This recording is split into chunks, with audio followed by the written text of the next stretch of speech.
Okay, let's talk about vrising. This is a game you can get on Steam and it will be releasing on PS5 later this year. This is a PvP VE game. So it is about killing bosses. It's about playing it with friends. You can see one of my buddies right here is offline. Shout out to Nuga here. He's asleep because he's offline. It's a vampire game in which you're fighting bosses, trying to stay alive, building the base. This is actually the castle that we built, and there's some survival aspects of it. It's also by the same creators, the Stunlock studio, that did Battle Right, which was a personal favorite of mine as well. So I was interested to check out this one, and they reached out to me. They wanted to sponsor me for this video, which I was going to literally cover this anyway. Maybe don't tell them that. Could have got away with it. So worked out quite nicely for me. With that being said, let's talk about the game, what I like about the game, what I don't like about the game, because they said I can basically say anything I want in this video. So let's get going. So the first thing I want to mention is you are a vampire in this game. So if I stand out in the sun, guess what happens? I'm actually going to receive damage. You might think, wait a minute, that's going to make it somewhat difficult. Well, this is not an easy game. Now, granted, I'm playing on a Bruto server because they have server settings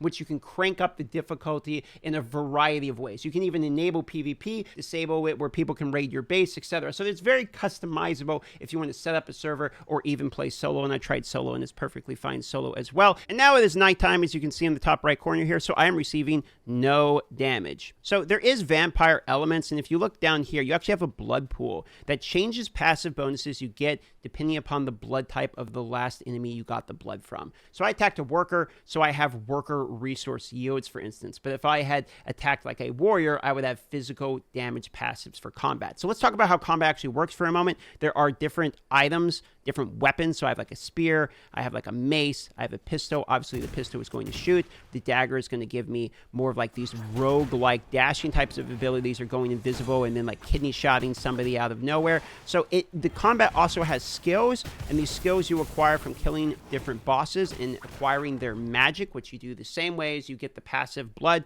by sucking the blood of the boss that you just killed. You acquire their abilities. You have sort of not really a skill tree, but a skill selector. Now, this is done by Stunlock Studios, the same company that basically did Battle Right. So you get a very similar style of combat if you're familiar with the Battle Right game. You have AoEs that are focused on maybe PvP, or you have healing. You have like counter types of abilities. You even have an ultimate like this one, which is like a deep freeze I got from one of the bosses. So the style of combat is going to change a little bit depending upon whether or not you're focused on PvE or PvP, and which server you're on. The abilities you choose are going to change depending upon that as well. So here's a good example of sucking the blood. So you have a worker one that gives me resource yield, but now I'm getting a rogue. So now I have rogue blood, which gives me critical strike on weapon attacks, for instance. You're going to notice a percentage by them too. So this is, I only have a 6% quality of blood here, but this is a 21% rogue. So the higher quality percentage of blood you get from somebody, the better the bonuses are going to be from that same passive. So you can see the stats will be better and better. I have crit now, but I could get movement speed if I had like a 40%. If I had like a 60%, I could get 15 to 30% of Veil cooldown recovery. You know, at tier 4 at the higher percentage, you can see that. And then if you get 100% blood, which is pretty rare, you get the boost all above effect. So you get a bonus of that as well. Now, the cool thing about the game is because you also are focusing on building, survival, and some crafting as well. It has a mix on that. Not only can you gather resources from like that worker trios, etc., talking about, but then you can go back, you can take those resources and you can continue to build your like vampire Dracula sort of castle here. And within your castle, one of the things you can do is if you find somebody that has really good blood, for instance, like a 100% blood, there's a 100% rogue, you can actually put them in a cage and then use that as a way to acquire the blood, etc. So the game allows you to progress through your castle system, and this is where you're going to be crafting better and better gear. There is like a gear level type of system. So if you look at the gear here, it says I have level 7 gear. It gives me a gear score related to that. If I switch to like my better pistol, for instance here, now my gear level is going to go up because the gear level, it goes up from the pistol as well. And the gear level is what mostly determines like, can you damage somebody in PvE, for instance. And they do this because as you go through the game and you're beating bosses, you're going to discover more and more technology that unlocks more and more weapons as well as armor that increases your gear level. And the gear level is really going to be what determines whether or not you're going to be able to take on some of the bosses in the game. So you can see this is Act 1. It says gear level 19 is the first boss, which is a wolf, and then 23 is the next set of the bosses, and each bosses have their own boss mechanics. I'll see if I can slot in some footage with that as well. And then you can see here that it goes to 33 and then 35, 38, 40, 43, 47, 50. Like, it just gets harder and harder and harder. Act 3, Act 4, until you get all the way up into where the parts I haven't even beat, which is level 93 is the highest level, and you can see I'm level 70 gear score. Now, in order to upgrade your gear score, you actually have to get the things that these bosses unlock. So, for instance, this guy unlocks, like, the ability to craft a cape, but some of these people are going to unlock the ability to make, like, the anvil or the advanced forge, which is going to be required in order for me to be able to craft the next level of gear. So there's a progression system of fight this boss, get the ability to upgrade my gear, gets me to the gear level where now I can challenge the next boss, and that's sort of how it weaves you through the combat in the game. And because it's a PvP VE game, these bosses are shared in an open world, meaning there's opportunities, and they do respawn. So it's not like it's you, oh, I couldn't kill them, I'm locked out for, 2 days. They'll respawn, it's no problem. But it gives you opportunities to run in and have PvP moments naturally with other people that are playing on your server. And the castle crafting in the game really is just beautiful. Like, this is our garden. You need this garden because you have to be able to farm some of the materials like blood roses, etc., for crafting potions and all these things later in the game. So this is just an example of what your castle can actually look like after you've been playing the game for a little while. And we're not even all the way progressed through the game, but I just think that this system itself, in terms of how you actually create the castle and what it looks like, wasn't too tedious and actually just visually looks very appealing. You also get servants that you can send out with your old gear, and this will allow them to acquire things for you, sort of making it a little bit easier to progress. The different tables you're seeing throughout the castle either craft different things or refine materials. They all have a use and function, so they're not just cosmetic, though there are cosmetic options available. For instance, this one's a tannery. Obviously, it turns our hide into leather. There's a fast travel system in the game with waypoints, so as you go throughout the map, and this is the map, it's actually quite large,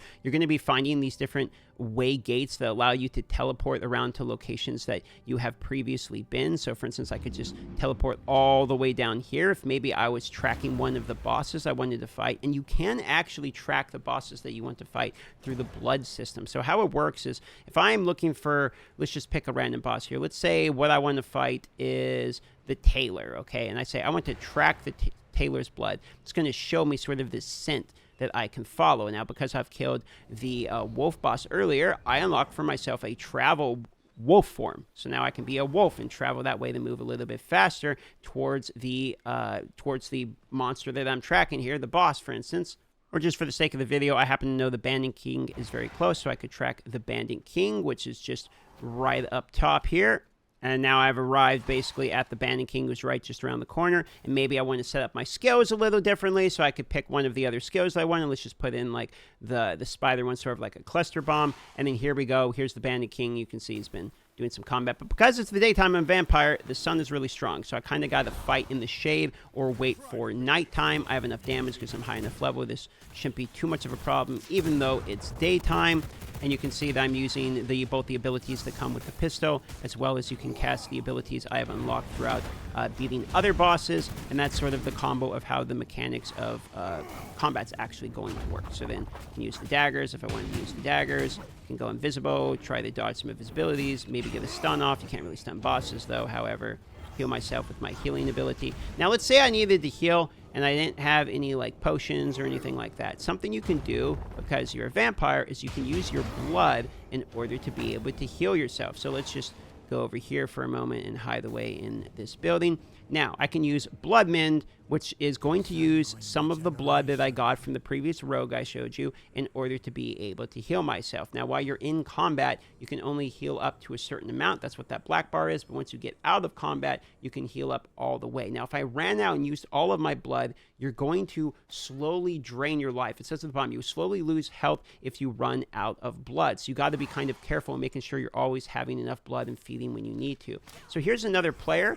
It looks like this player is level 47, significantly lower. I could totally kill him if I want to, but it really is up to you whether or not you want to engage in PvP. A lot of people on this server are actually like pretty cool. They're not really too worried about, trying to stop your experience. So I'm going to just choose to help him in this type of scenario. But he could attack me, or I could attack him, and then take his loot when I kill him. Now, it depends upon what server you're playing, because some of the servers are going to be faux loot PvP. I don't like faux loot PvP, where your gear that you crafted drops. I don't like that. The server that I'm playing on is not faux loot PvP. You only drop the ones that are in your inventory, but not the equipment that you are wearing. So I think that that's a fine balance. So I choose to play on this server. Plus, this is one my buddies were on.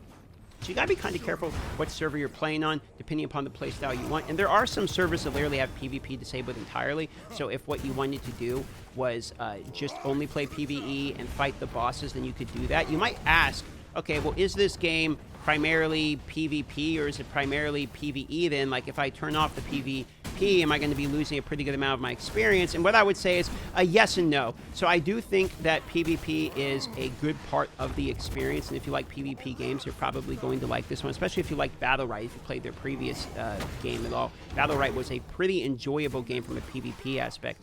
However, the PvE in this game has enough bosses. Like, I showed you the list. There's actually a pretty significant amount of bosses, and each of them have sort of a unique encounter. Like, this guy's abilities are nothing like any of the other bosses' abilities, for instance, and some of them have their own mechanics. And I watched somebody clear, and I'm not going to spoil who it is, but I watched somebody clear, like, the in-game bosses, and it actually gets pretty crazy difficult. You can do it as a team, etc. I don't think that you need to only have PvP on in order to have a good time. I myself, personally, played it solo with PvE before I even played the PvP server, and I was having a pretty good time. So you can be perfectly fine playing the game only in PvE if that's something that you enjoy. Keep in mind, I am playing on a, and here's a good example of extracting the blood from a boss. I am playing on a Bruto server in which the difficulty is actually cranked way higher than normal, so the bosses have more HP, do more damage. This isn't a normal example, so there is a variety in terms of what your experience may be like depending upon the server you choose to play.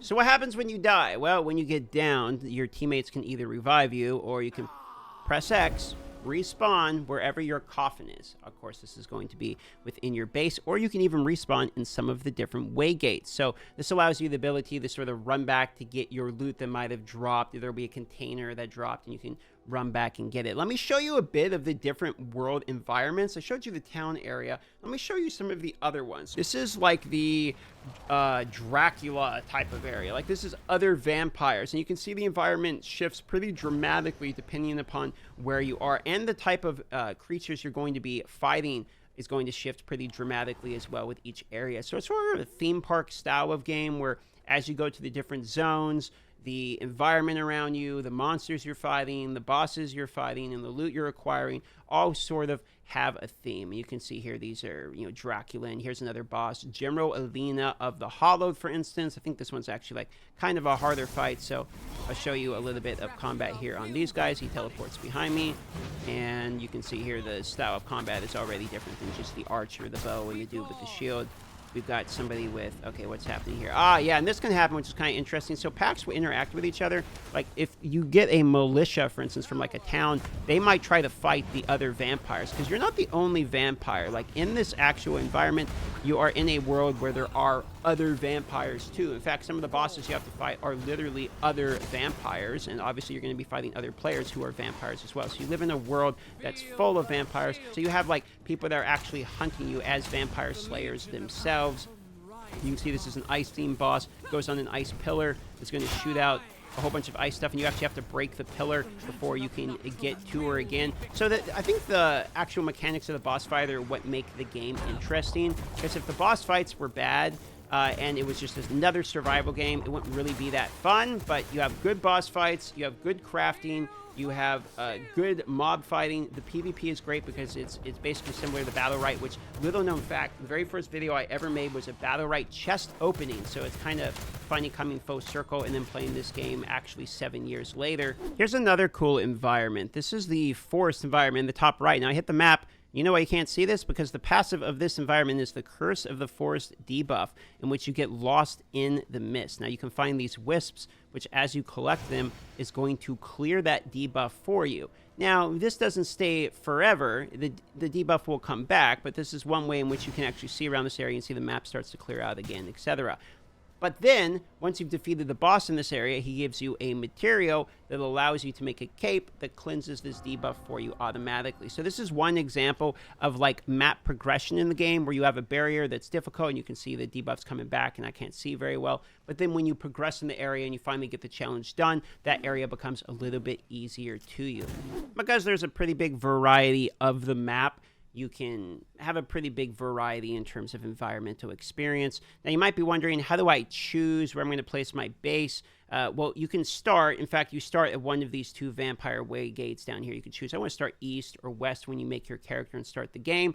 And then you can kind of choose one of these different areas. These red spots are hostile territories or where other players have set up their base. And you can see there's other spots here as I highlight them. These are areas in which you can place a castle heart and you claim that area for your own. Now, you can actually move your base. So as you go through, you can be like, okay, I'm going to destroy my base here. I'm going to move it up to a higher tier one as you progress through the game. That's what happened to us. We actually started way down here, but then we moved our base way up here as we became higher level. So you're not locked to only one place. There's some pretty hilarious stuff in the game. For instance, like you can turn into a rat. And this rat you get after you kill a rat boss you summon in your base. And this, the point of this is you're literally trying to be a rat to other players. So you can go up and you can knock on a door and then like hide in a bush. When you're in rat form, they can't see the name above your head. You just look like a rat. So maybe they open their door and you sneak in while they're running out on their horse or something like that. There are horses and mounts in this game, by the way. Then you sneak into their base. And now that you're in their base, you go through and you start looting their chests, steal their stuff,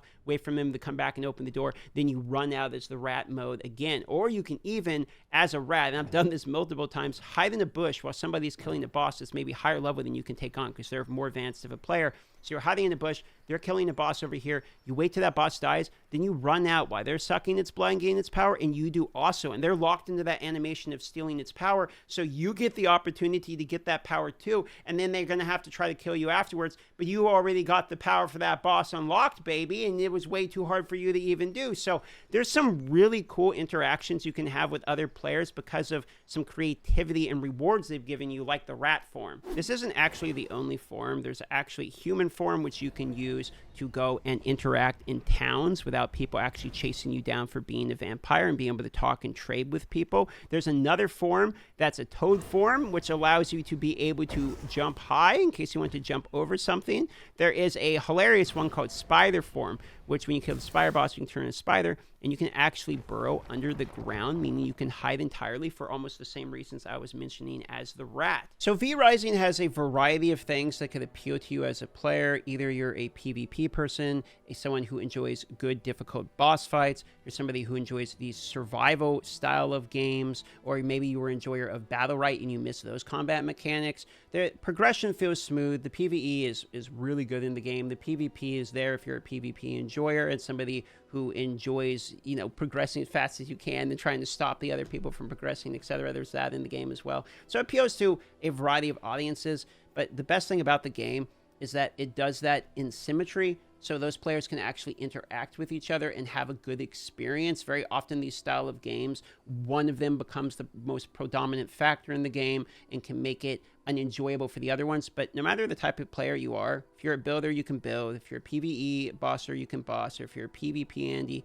you can go out there and blast other players. So for me, I quite enjoyed vrising. I played it way before I was even sponsored to make this video. I had a server with viewers. I enjoyed quite a good deal. I streamed it well beyond the 2 hours I was paid to stream the game because I actually quite like the game. I played it with my friends for 3 days, all night. Actually got 2 hours of sleep a night for 3 days in a row, not even streaming it because I was just enjoying the game. So I can legitimately say in this video, I actually do quite like this game. Also, they have a crossover event right now with Castlevania where you can actually fight Simon Belmont, which is pretty interesting. I fight him.